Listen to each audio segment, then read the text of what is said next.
오늘은 이사야의 예배를 이 본문을 통해서 함께 살펴보기를 원합니다.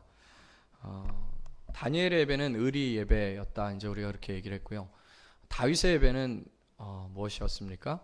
다윗의 예배는 준비된 예배였고, 그리고 그는 뛰면서 하나님을 찬양하는 그런 예배였고, 그리고 나눌 수 있는 그런 예배였다. 이렇게 우리가 함께 살펴보았습니다. 오늘은 이사야의 예배인데요. 여러분, 하늘나라에는 어떤 일들이 벌어질까? 여러분, 하늘나라에 대한 한번 좀 상상들을 좀 해보시고 그림을 그려보셨습니까? 우리 첫째 딸, 큰 딸이 맨날 하늘나라는 도대체 뭐해 이제 그런 질문을 많이 합니다. 하늘나라에서는 도대체 뭘 하고 있어? 이제 그런 얘기를 많이 하는데요. 글쎄, 우리가 하늘나라 가면 뭘 하고 있을까요? 우리가 존재하고 있기 때문에 무엇인가를 하긴 할 텐데 사실 감추어져 있죠. 하늘나라에서 뭘 우리가 하고 있을까? 근데 이제 오늘 본문에 보면 하늘나라에도 예배가 있구나. 할렐루야.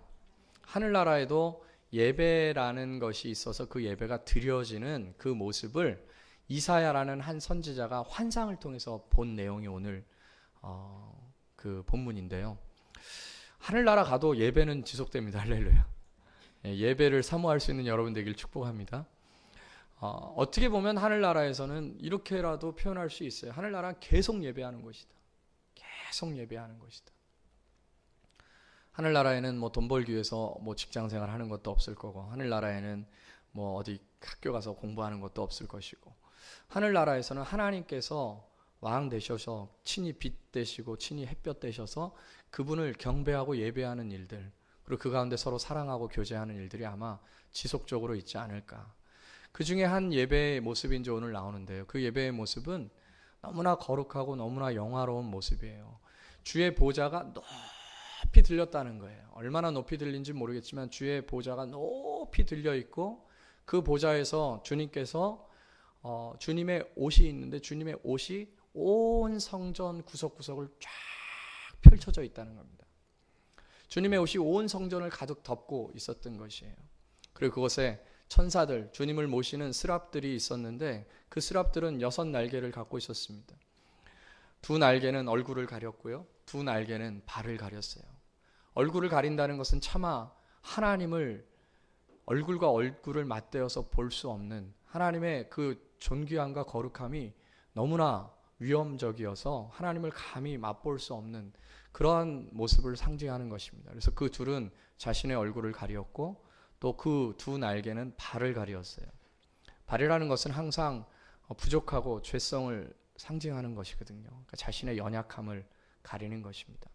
그리고 둘은 날면서 이렇게 찬양했던 거예요. 거룩하다, 거룩하다, 거룩하다. 만군의 여호와. 할렐루야. 그 영광이 온 땅에 충만하도다. 그러니까 스랍들이 하나님을 찬양하는데 거룩하다, 거룩하다, 거룩하다.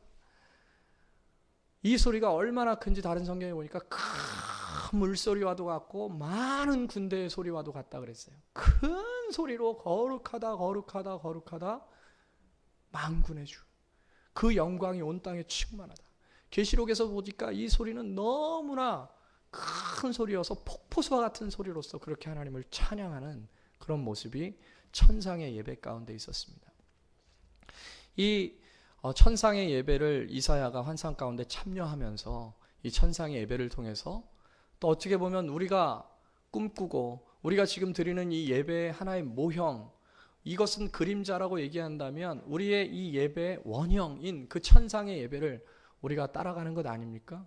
그림자와 같은 이 땅의 예배가 원형인 천상의 예배를 따라가려면 어떻게 따라가야 될 것인지, 어떻게 우리가 하나님 앞에 예배해야 될 것인지, 어떤 예배가 진정으로 하늘에서 드려지는 아름다운 예배인지를 오늘 짧은 시간에 함께 살펴보면서 우리 예배를 점검하시고, 또 우리 예배가 이렇게 아름다운 천상의 예배가 될 수 있기를 함께 기도하는, 소망하는 저와 여러분 되기를 주님의 이름으로 축복합니다. 첫 번째로 이사야가 경험한 이 천상의 예배는 하나님의 임재로 충만한 예배였습니다. 한번 따라해 봅시다. 천상의 예배는 하나님의 임재로 충만했다. 예. 1절을 다시 한번 읽어볼게요. 1절 같이 한번 읽겠습니다. 시작. 우시야 왕의 죽던 해에 내가 본즉 주께서 높이 들린 보좌에 앉으셨는데 그의 옷자락은 성전에 가득하였다. 하나님의 옷자락이 성전에 가득하게 한번 그림을 그려보세요. 뭐 얇은 천일 수도 있고요. 그런 하나님의 나풀거리는 그런 옷자락이 온 성전의 구석구석 가득하게 내려앉는 그러한 모습을 이 이사야가 보게 된 것입니다. 옷이라는 것은요, 사실 이제 옷 얘기를 하니까 제가 생각나는 게 있는데, 제가 저희 집사람을 처음 만날 때 옷 때문에 장가 못 갈 뻔했습니다. 예. 저는 사실은 이제 그냥 옷을 입고 나간 건데 너무 시골 아저씨처럼 옷을 입고 나간 거였어요. 세 번째 옷을 입고 나가서 이제 평촌의 그 중심상가 그쪽 번화가에서 밥을 먹고 거기서 이제 잠시 돌 같은데 이렇게 앉았어요. 근데 제가 앉으니까 옷이 제 거의 종아리까지 올라오더라고요. 예, 옷이 너무 짧았던 거예요. 그런데 너무 짧은 것까지는 좋은데 또 제가 그 옷을 배바지처럼 여기까지 이렇게 촌스러운 사람은 만날 수가 없다. 이런 사랑하는 내가 결혼할 수가 없다. 또 저희 집사람은 그때 처녀 때 또 패션에 대한 어떤 또 중요한 그런 것들을 생각하면서 살던 시기라 저처럼 그렇게 바지가 쑥 올라오고 막 배바지를 입고 있는 저의 모습이 너무나 충격적이어서 생긴 건 멀쩡하게 생겼는데 왜 옷은 이렇게 입고 다니나 이제 이런 생각이 들었었다 그러더라고요. 그래서 제가 여기 적어보니까 잠바도 있었네요. 잠바는 40대 잠바 아저씨를 입고 와서 총각이 이제 그렇게 결혼하겠다고 이제 왔으니 얼마나 여러분들이라면 어땠을 것 같아요. 제가 장가한 것이 은혜입니다. 할렐루야. 은혜로 그렇게 장가를 갔어요. 사실 옷이라는 것은 이렇게 멋을 내기 위한 하나의 도구이기도 하지만 사실 옷이 처음에 성경에서 나오는 기능적인 것은 무엇이냐면 가리는 데 있었어요. 멋을 내리는 것이 아니라. 여러분 잘 알다시피 아담과 하와가 선악과를 따먹고 나서 그들이 부끄러워서 어떻게 했습니까? 나뭇잎으로 자신의 부끄러운 부분을 가렸어요.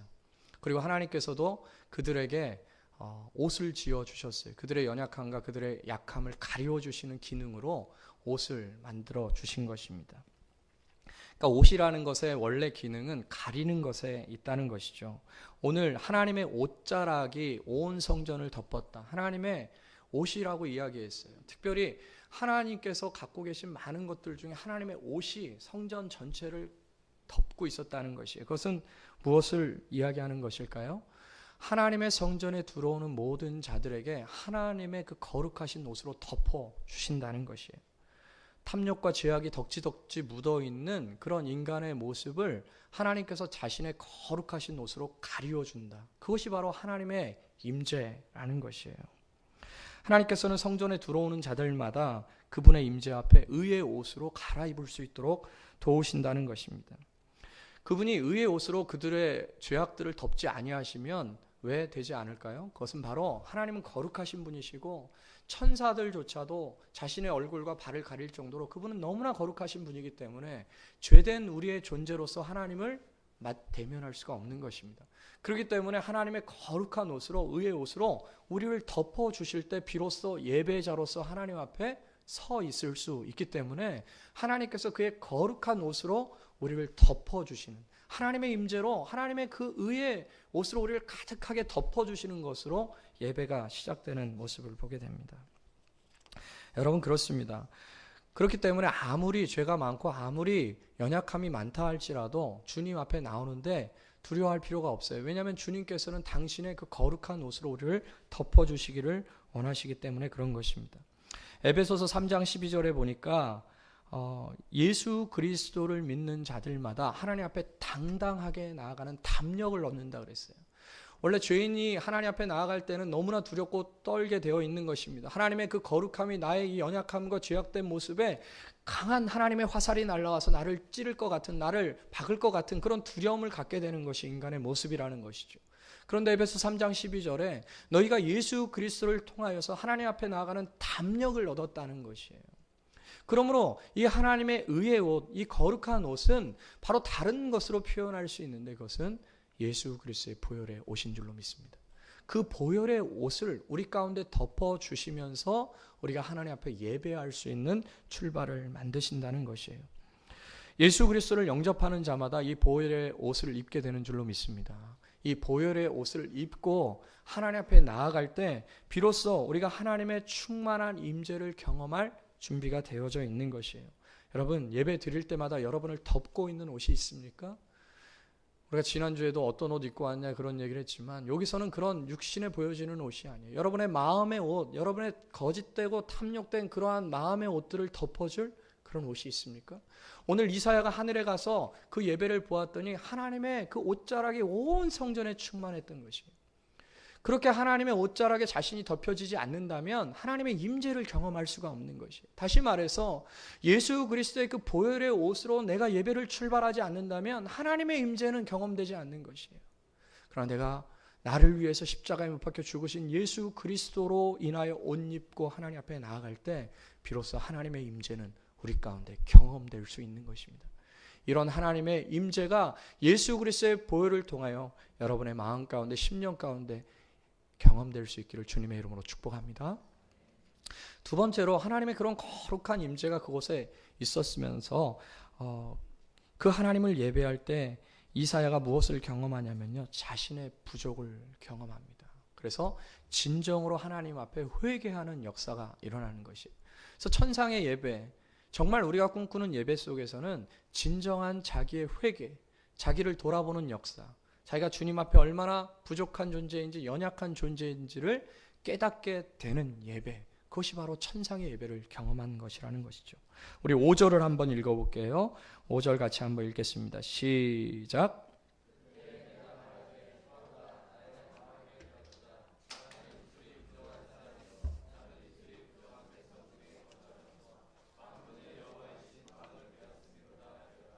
네. 오늘 본문에 보니까 하나님의 그런 거룩한 보혈을 경험하고 하나님의 임재를 경험하다 보니까 뭐라고 이렇게 이야기하냐면 화로다 나여 망하게 되었도다. 나는 입술이 부정한 사람이요 입술이 부정한 백성 중에 거한다. 그러니까 자기가 망하게 됐다는 것을 경험한다는 거예요.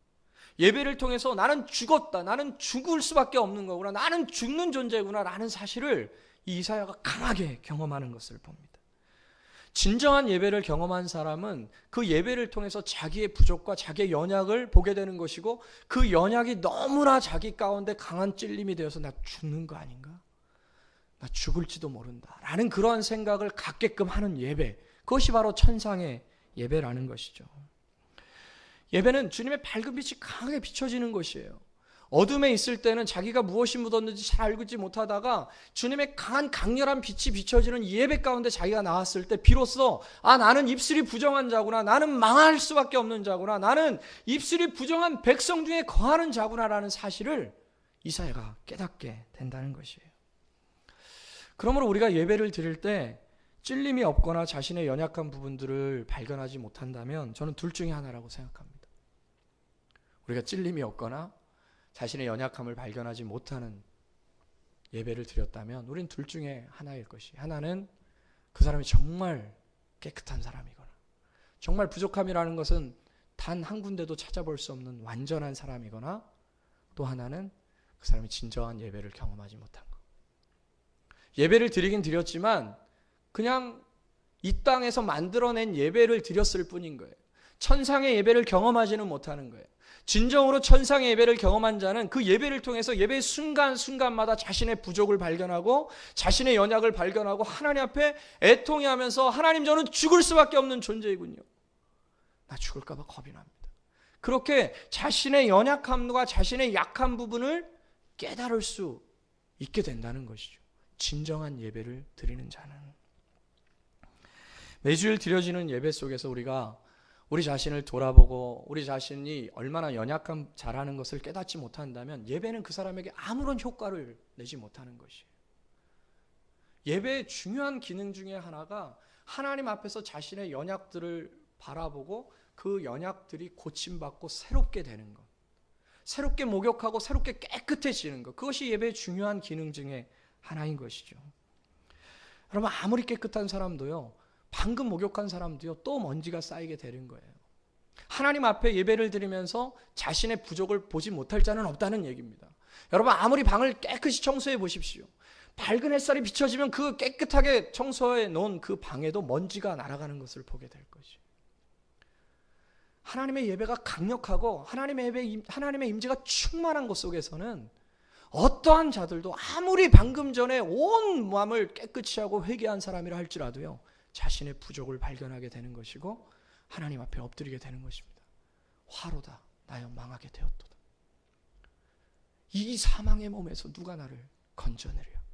하나님 앞에 그렇게 자신의 죄악들을 발견하게 되는 것이죠. 여러분, 엘리야가 누굽니까? 특별히 엘리야가 어디서 죄의 부분을 발견했다고 얘기해요? 엘리야가 오늘 이야기하길 나는 입술이 부정한 사람이라고 그랬어요. 입술이 부정한 사람이라고 했어요. 특별히 손을 얘기한 것도 아니고 발도 얘기한 것이 아니며 눈을 얘기한 것도 아니고 입술이 부정한 사람이라고 그랬어요. 그런데 이것이 더 놀라운 겁니다. 이사야는 단 한 번도 그의 입술로 범죄한 적이 없게 나와요. 그는 하나님의 메시지를 그 어떤 선지자들보다 두려움 없이 강력하게 전했던 사람으로 기록되어져 있습니다. 이사야처럼 그렇게 화려하고 멋지게 하나님의 메시지를 전한 선지자는 없어요. 이사야는 궁중 선지자였어요. 그는 하나님의 말씀을 가감없이 전하다가 톱으로 그의 몸이 반또갈이 나면서 순교한 자예요. 그의 입술은 거룩했고 그의 입술은 깨끗했어요. 그런데 아무리 깨끗하고 아무리 거룩하고 아무리 하나님의 말씀을 전한 사람이라 할지라도요, 하나님의 임재가 충만한 곳으로 들어가다 보니까 자신의 입술도 부정하다고 느끼는 거예요. 그게 하나님의 거룩한 예배를 체험한 사람의 모습이라는 것이죠. 이사야조차도 그렇게 하나님의 메시지를 강력하게 전하다가 톱으로 두동강이 난 그 순교자 이사야의 메시지 속에서도 그가 하나님의 예배를 경험하며 나는 입술이 부정한 사람이라고 고백했다면, 저와 여러분은 얼마나 더 예배 가운데서 우리의 연약을 발견하게 되고 우리의 교만함을 발견하게 되고 우리의 부족을 발견하게 되지 않겠습니까? 진정한 예배는 하나님의 거룩한 임재 가운데서 자신이 얼마나 낮고 초라한 존재라는 것을 분명하게 인식하면서 그 가운데 하나님의 치유하심을 받는 것, 그것이 바로 진정한 예배라는 것이에요. 이사야가 그렇게 하나님 앞에 자신의 입술의 부정함을 하나님 앞에 고백하며 회개하자 한 가지 사건이 벌어집니다. 한번 보세요. 6절 한번 읽겠습니다. 시작.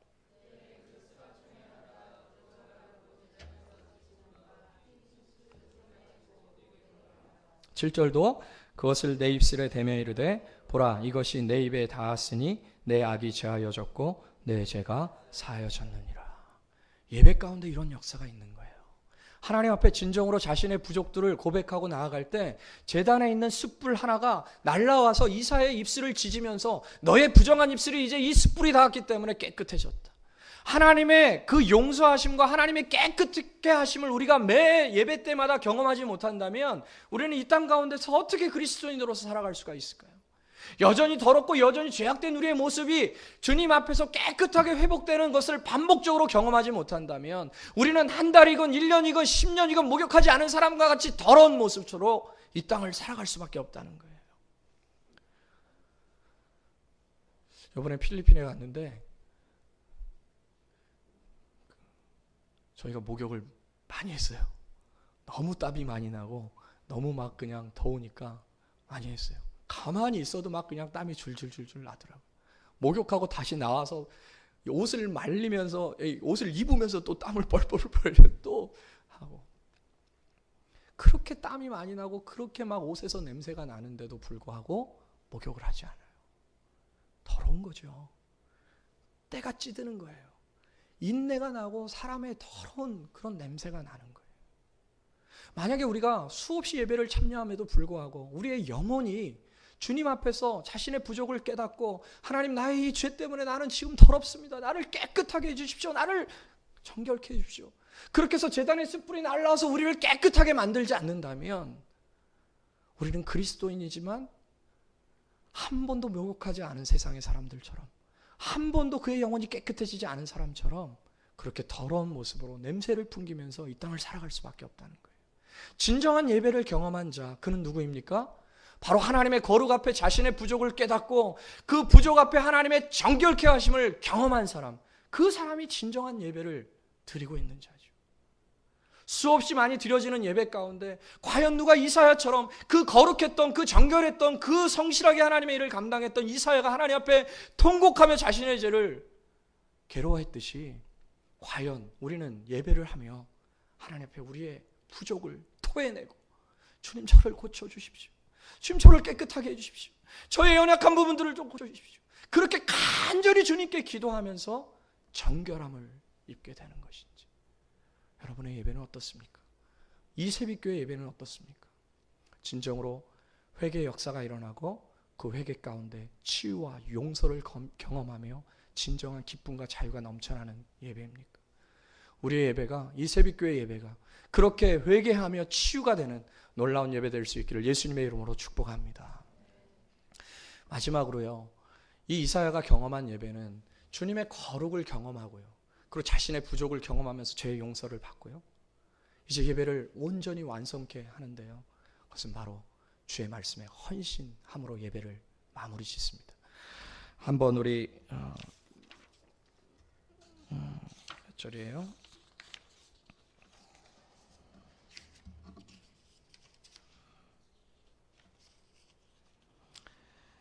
우리 8절 같이 한번 읽어보겠습니다. 우리 8절 9절 8절 9절 같이 한번 읽겠습니다. 시작. 내가 또 주의 목소리를 들으니 주께서 이르시되 내가 누구를 보내며 누가 우리를 위하여 갈고 하시니 그때 내가 이르되 내가 여기 있나이다 나를 보내소서 하였더니 여호와께서 이르시되 가서 이 백성에게 이르기를 너희가 듣기는 들어도 깨닫지 못할 것이요 보기는 보아도 알지 못하리라 하여. 예배 가운데는 항상 무엇이 있습니까? 하나님의 거룩한 임재도 있고 그 거룩한 임재를 맞닥뜨렸을 때 내가 부족하다는 부분을 보게 되죠. 근데 예배의 핵심은 무엇이에요? 예배의 핵심은 하나님의 말씀을 듣는 것입니다.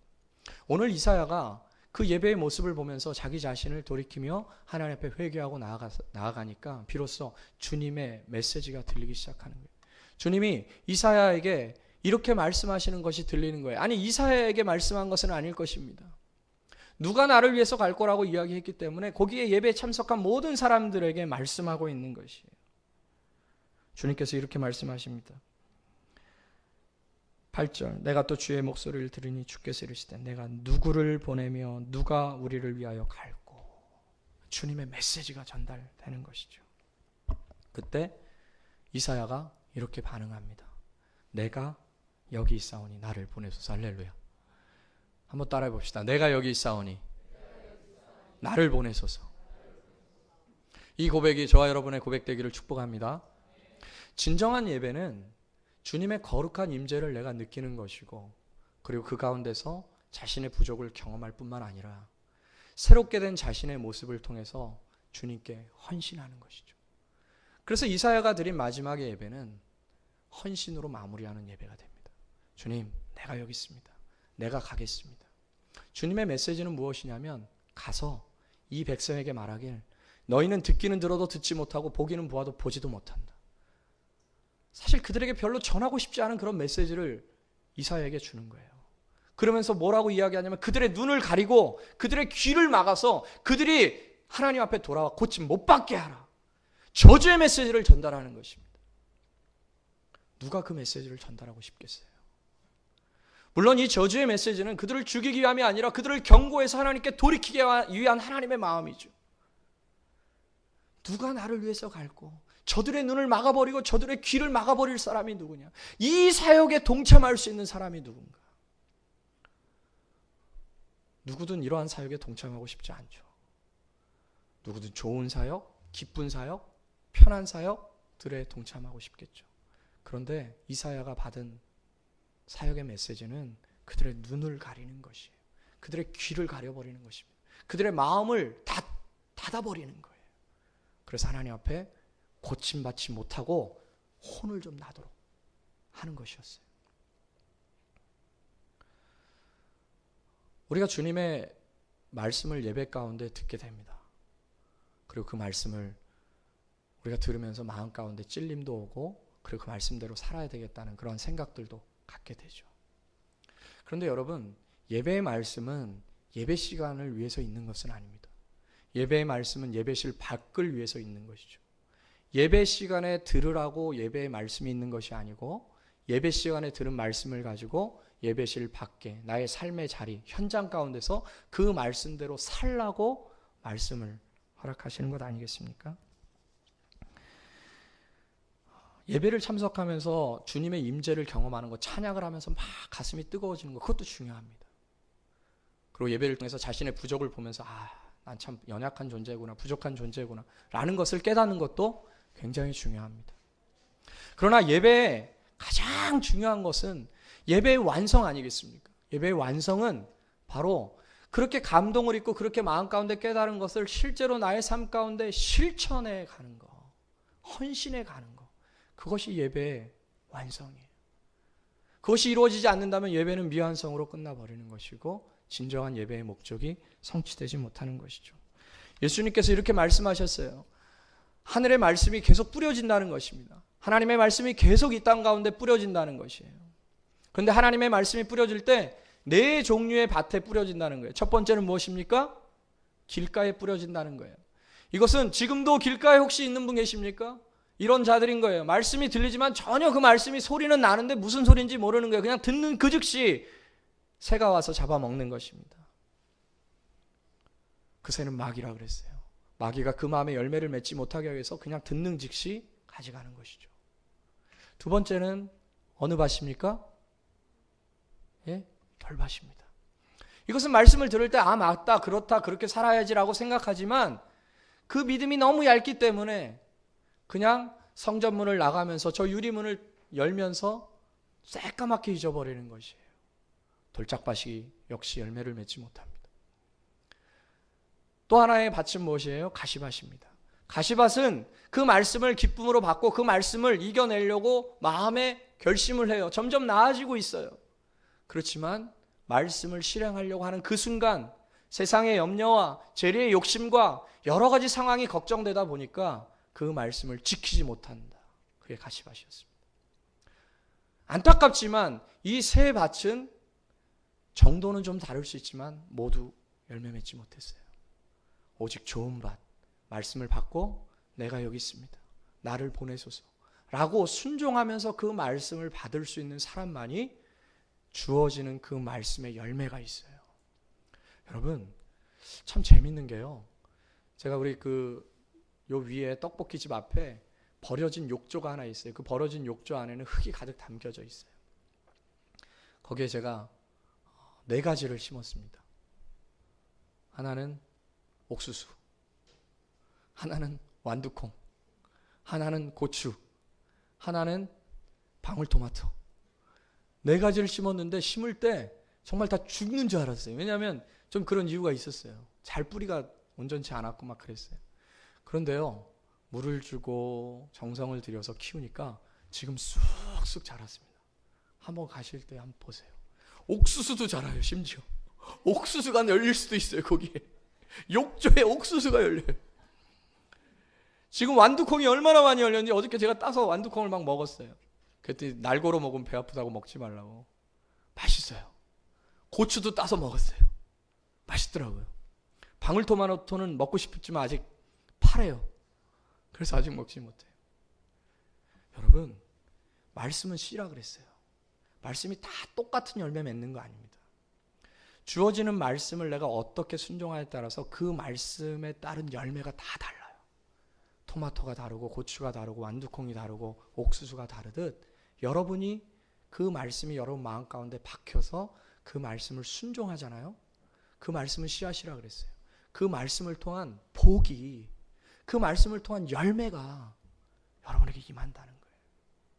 예배를 통해서 얻을 수 있는 가장 큰 복이 무엇입니까? 하나님의 말씀을 내가 받고 그 말씀을 내 마음밭에 심는 거예요. 그리고 그것을 준행하면서 그 말씀에 대한 열매를 내 삶 속에서 따먹는 겁니다. 그게 예배를 통한 진정한 복이에요. 예배를 통해 얻을 수 있는 가장 큰 행운입니다. 오늘 이사야는 어떻게 보면 나지 않을 것 같은 그런 어려운 말씀을 주님께 받았지만 그 말씀을 자기의 심장에 심고 그 말씀대로 그는 살았어요. 그리고 그는 지금도 성경에 기록된 수많은 수십 명의 선지자들보다 가장 위대한 선지자로서 그렇게 칭송을 받으며 아마도 하늘나라에서 그 영광스러운 면류관을 쓰며 주님께 복을 받고 있지 않을까요? 진정한 예배라는 것은 단순히 11시에 와서 12시까지 예배 드리고 그냥 가는 그런 예배가 아니에요. 그 시간 안에서, 제한된 그 시간 안에서, 이사야도 제한된 시간 안에서 그냥 예배를 경험한 거 아닙니까? 제한된 한 시간 안에서 우리가 하나님을 배웠고 그분의 거룩한 임재 앞에 예수 그리스도의 보혈로서 나아가는 거예요. 내 마음 가운데 그 보혈이 충만해서 주님의 사랑이 막 느껴지고 견딜 수 없는 벅찬 가슴이 느껴지는 겁니다. 그리고 자신의 부족을 보면서 하나님, 저 이렇게 부족하고 연약한 저를 고쳐주세요. 제단에서 숯불이 날라와 나를 지지는 것을 느끼는 거예요. 예수 그리스도의 보혈의 그 피가 십자가에서 뚝뚝 떨어지면서 내 심령을 고치는 것을 경험하는 겁니다. 아, 나 고침 받았구나. 나 용서 받았구나. 나를 새롭게 해주시는구나. 아, 너무 기쁘다. 나 다시 새로워졌다. 그리고 주님의 음성에 순종하면서 주님, 오늘 들려주신 그 음성을 내가 이번 한 주간 이렇게 순종하겠습니다. 그렇게 순종하면서 살아가면 그 씨앗이 우리의 삶 가운데 아름다운 열매로 주렁주렁 맺히게 된다는 거예요. 이게 이사야가 경험한 예배입니다. 여러분, 그렇습니다. 제가 이제 그런 얘기를 몇 번 해서 여러분 지루해 하실 수도 있고 좀 더 이상 듣기 싫을 수도 있는데요. 제가 예전에 예수님 처음 만났을 때 너무 막 죽고 싶은 거예요. 이 죽고 싶은 건 그냥 그게 아니고, 저는 총각이었으니까 이해하세요. 지금이면 좀 다를 수도 있어요. 너무 죽고 싶은 거예요. 그 이유는 오직 내 얼굴과 얼굴을 맞대서 눈과 눈을 마주치면서 주님을 보고 싶은 마음, 그 한 가지 때문에, 내 사랑하는 주님을 만나고 싶은 그 한 가지 생각 때문에 너무 죽고 싶었던 때가 있었어요. 20대 초반에. 그래서 막 차에 뛰어들어버릴까, 차에 뛰어들어서 죽으면 자살이니까, 그건 너무 좀 이상하게 죽는 거니까 안 되겠다. 어떻게든지 병에 걸려서 좀 죽었으면 좋겠다. 어떻게든지 뭐가 좀 됐으면 죽었으면 좋겠다라는 생각이 있어요. 한 가지 소원. 내 사랑하는 주님을 만나고 싶다. 근데 철야 예배 때 기도를 하는데 얼마나 울었는지 몰라요. 너무너무 울었어요. 뭐라 그러시냐면 주님이 네가 나를 보고 싶냐. 네가 나를 보고 싶어하는 그 마음보다 나는 너를 더 보고 싶어한다. 주님도 그렇게 나를 얼굴과 얼굴로 대면하면서 맛보고 싶으신 거예요. 그래서 제가 항변하면서 물었어요. 하나님, 그런데 왜 저를 안 죽이시는 거예요? 저 그냥 가다가 비명사하게 해주세요. 차가 나를 펑 치거나 그냥 병에 걸려서 죽거나 이렇게 해주세요. 그때 주님이 천국에서 할 수 없는 두 가지가 있다는 거예요. 저는 그 음성을 분명히 들었습니다. 천국에서 할 수 없는 두 가지가 있다는 거예요. 그게 뭐예요, 주님? 천국에서 먼저 죄질 수가 없다는 거예요. 아니, 그럼 내가 이 땅에서 더 죄짓기를 바라시는 겁니까? 그렇게 얘기하면서 기도를 하는 겁니다. 그런데 천국에서 할 수 없는 단 하나가 또 있는데, 또 한 가지가 있는데, 그것은 뭘까요? 이미 아시죠? 전도를 못한다는 거예요. 전도를. 이 땅에 있는 이유가, 너가 이 땅에 있으면서 죄도 짓고 그 죄로 인해서 고통스럽고 또 나를 보지 못하는 것으로 인한 그런 아픔들이 너에게 있지만, 한 가지 중요한 사명이 하늘나라에서 할 수 없는 것이 있다는 거예요. 바로 전도. 하나님이 당신의 사랑하는 백성들을 구원하시고 당장에 데려가시 아니하시는 이유는 바로 그 사명을 각자에게 다 부여해 주셔서 그 일들을 이루기 위하신 하나님의 큰 계획 속에서 남겨두신다는 거예요. 이사야는 어떻게 보면 오늘 하나님의 큰 전도의 계획 속에 자신을 헌신하면서 주님, 제가 가서 주의 말씀을 전하겠습니다. 그게 이사야의 삶의 목적이 된 거죠. 여러분의 삶의 목적은 무엇입니까? 우리는 왜 이 땅 가운데 지금 생을 살고 있는 것일까요? 많은 사람들이 자신의 삶의 목적을 이야기할 수 있을 거예요. 어떤 사람은 너무나 자연스럽게 난 돈 벌려고 산다. 어떤 사람은 나는 명예를 얻기 위해서 산다. 내 꿈을 이루기 위해서 산다. 어떤 사람은 좀 더 고차원적으로 나는 다른 사람을 섬기기 위해서 살고 나는 내 가족을 위해서 나의 한 목숨을 바치기 위해서 산다. 좋은 것이죠. 그러나 이사야 43장에 보니까 하나님께서 우리를 창조하신 목적은 하나님의 영광을 위해서 창조하셨다. 할렐루야. 우리가 이 땅에 살아가는 이유는 돈을 벌기 위함도 아니고 내가 좀 잘 먹고 잘 살기 위함도 아니고 내 가족들을 내가 잘 거느려서 그들을 형통하게 만들기 위함도 아닙니다. 우리를 이 땅 가운데 살려두신 유일한 이유, 그것은 하나님의 영광을 위해서예요. 그리고 하나님께서는 그렇게 사는 사람들을 그의 모든 삶의 여건들을 만들어 가시면서 복을 주시는 겁니다. 그렇습니다. 그것을 어디서 이사야는 만나게 되었냐면 예배를 통해서 만나게 된 거예요. 우리가 예배를 통해서 우리 삶의 목적을 발견하지 못하고 내가 왜 또 이번 한 주간을 열심히 살아야 되는지 깨닫지 못한다면, 그리고 그 깨달음이 하나님의 영광이라는 그 결론에 이르지 못한다면 우리는 어떻게 보면 하늘의 예배와는 상관없는 이 땅에 사람들이 만들어 놓은 예배, 종교 행위, 그것을 10년, 20년, 수십 년 동안 드리고 있는지도 모릅니다. 그러나 오늘 하늘의 그 모형의 예배를 오늘 우리 가운데 보여주셨어요. 여러분, 우리 예배가 하나님의 임재로 가득한 예배 될 수 있기를 같이 중보합시다.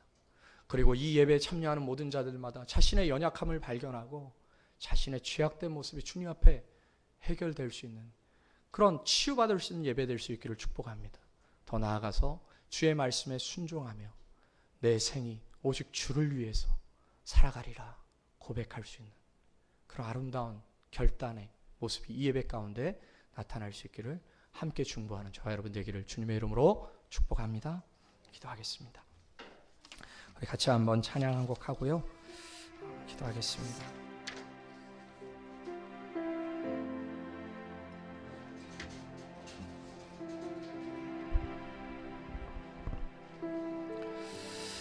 예, 그렇습니다. 우리에게 많은 바람들이 있지만 오늘 이 찬양의 가사대로 참 이 교회가 교회 될 수 있기를, 우리가 드리는 예배가 예배 될 수 있기를, 이 땅 가운데 진정한 부흥의 역사가 예수 그리스도를 통하여 나타날 수 있도록 주님 도와주십시오. 기도하는 마음으로 이 찬양하고요, 우리 기도하고 예배 마치겠습니다.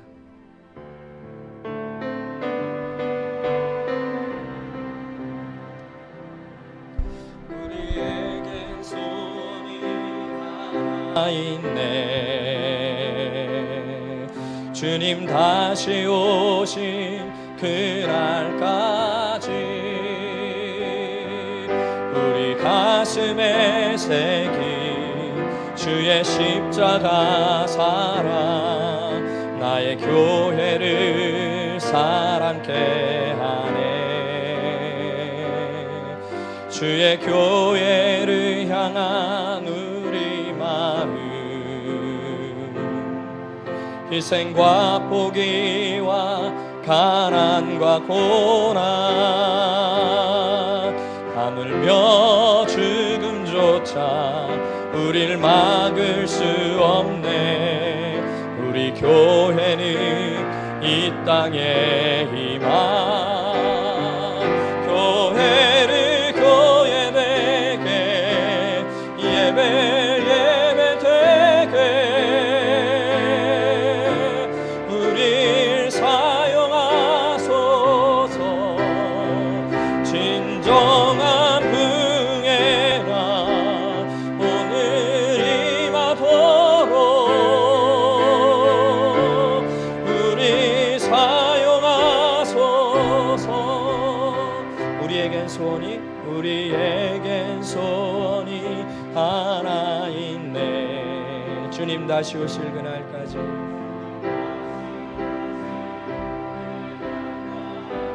우리 가슴에 새긴 주의 십자가 사랑 나의 교회를 사랑케 하네. 주의 교회를 향한 우리 마음,